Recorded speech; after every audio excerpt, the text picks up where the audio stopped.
Hello guys, welcome back to another video. Today I'll be doing a displacement time graph for grade 10.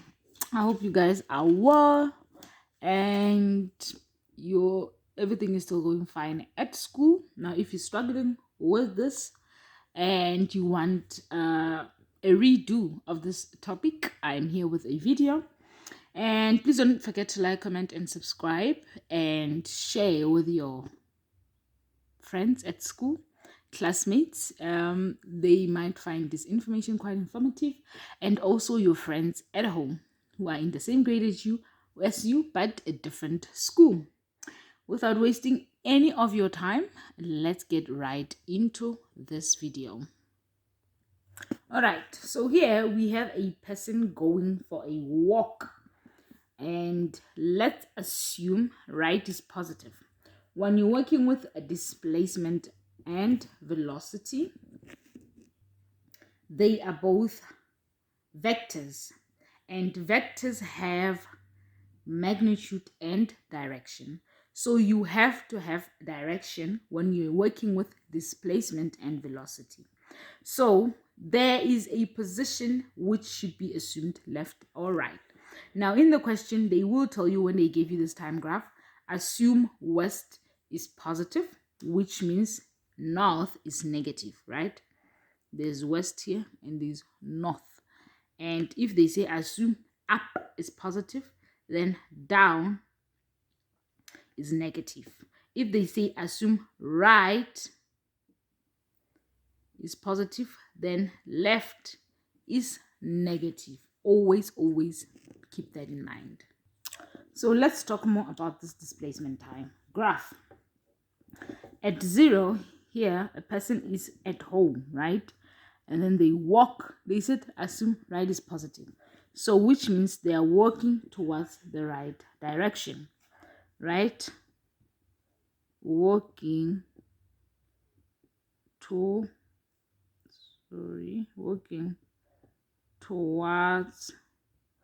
the right direction. Now when this person gets here at this point, they turn around and walk back to the house. So they are now in the left. So this is no longer working. They're working in the right direction here, and then this part they are working in the left direction, so they are going back home. This is how you interpret this graph always when it's given to you in the exam. So now the person is walking back home. Here they turn around when they reach this point and then turn back, and they are now at home, right in front of the house. Now when they're in front of the house, they start walking again, and this is towards the negative direction. This is the negative direction. So this is the front of the house. This is the gate. The person goes from here, this side, from here to here. They go towards the right, and when they get to a certain distance, let's say 4 meters, they turn back at the house here, and then they continue to walk in that very same direction, which is from here to here. This is the negative direction. And at this point here, this person is just standing and not moving. While with the velocity time graph, the person is working at a constant speed or this constant velocity. So check out my previous video. I just did the velocity time graph. So this is what the whole thing means, right?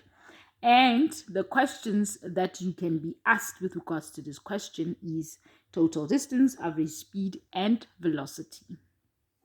So when you are asked to calculate the distance that the person has traveled, which we'll say it's number 1, we are looking for the distance So from 0 to here, it's 4. So we're first going to add the 4 for that distance, and then from here to here, it's another 4. So that will be plus 4. And then from here to here, that is 4. So the reason why we do not take the negative 4 into consideration is because when we're working with distance, we're working with a scalar. So scalars don't have direction. Now we will add all of this. 4 plus 4 is 8, and plus another 4, we have 12. So that is the total distance. And then another thing you can be asked to calculate is the average speed. You have distance, right? So you're told to calculate average speed. So average speed equals to distance over time. And we calculated the distance as 12, and the time is this total time here. So we have it as 15. That is 15. So it took exactly 15 minutes for the person to complete this walk. So we have 12 divided by 15, and that gives us 0.8 meters per second. That is how you write average speed. So the other thing you can be asked to calculate is velocity. So how to calculate velocity? We will average velocity is displacement over time, right? But on this graph, when you're asked to calculate velocity, it's still velocity, it's still displacement over time. Change, actually it's change is displacement over change in time. Now what you're going to do here is that you will say it's change, right? So you need a final displacement and initial displacement, final time and initial time. So here we're gonna have final displacement over initial displacement over final time minus initial time. So this is initial, so this is final, this is before. Initially it was like this, and now it's like this. So let's say we are asked to calculate velocity. Let's say the question, what is the determine the velocity between 5 and 10 seconds, or determine the velocity between 10 and 15 seconds. Time here is measured in seconds. So if we are going to maybe determine the displacement, the velocity, sorry, between maybe let's say 0 and 15, this 0 seconds is going to be the initial. It started here and it ends there, and this one's going to be the final, right? But here we asked to calculate let's calculate the velocity between 5 and 10 seconds. Now 5 is here, so we will have on top we'll have displacement, on the bottom we'll have time. So final time from 5 to 10, so we'll have 10 minus the 5, and then for a displacement on top, here at 5 we have 4, and here at 10 we have 0.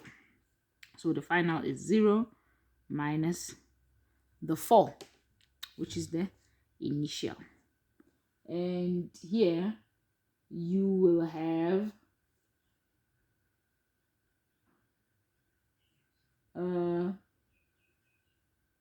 sorry, no, at 10 is actually not 0, because this part here matches with this here. It's not 0. So at this point we have negative 4. It's negative 4 right here where the 10 is.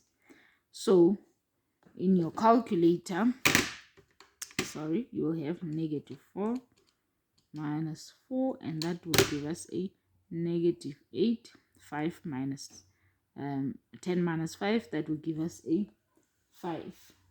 And then you can put all that in the calculator and say negative 8 over 5, and that will give us negative 1.6.